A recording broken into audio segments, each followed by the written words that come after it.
Hello again YouTube, this is Ronald for another video this week.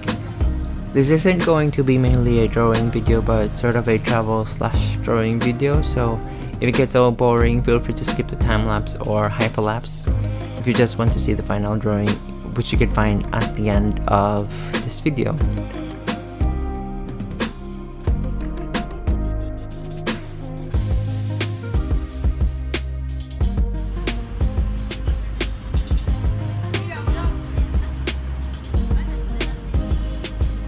So yesterday, August 11, we had a sort of a quote-unquote spontaneous road trip to the south of Cebu. We left the city around 7 a.m. and we had a couple of stopover for food and bathroom breaks, but our main destination was supposed to be just Osmeña Peak in Dalaget, but then the group decided that they'd rather spend a sunset view at the summit, so we decided to go to Alcoy, which is the municipality next to where we were supposed to be heading originally.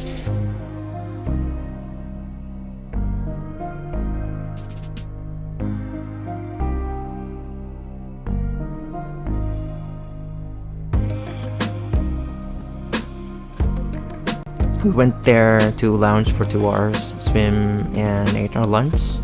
Then we headed back to Dalaget around 3 p.m. in time for the planned sunset viewing.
Then when we arrived there, it was a bit, no, not a bit, but very windy. And then I had already planned to draw whatever interesting view I could find sketch-worthy, because yeah, for the gram and for the vlog. But then I didn't realize that it was too hard to draw on such a windy situation. The pages of my sketchbook keeps on flipping, and literally all of my drawing materials are being blown away, but I was able to finish the drawing before the sunset though, although I wasn't able to take a photo of the final drawing on the actual location, but here it is. Hope you enjoyed this video and see you next episode. Don't forget to like, subscribe, and share.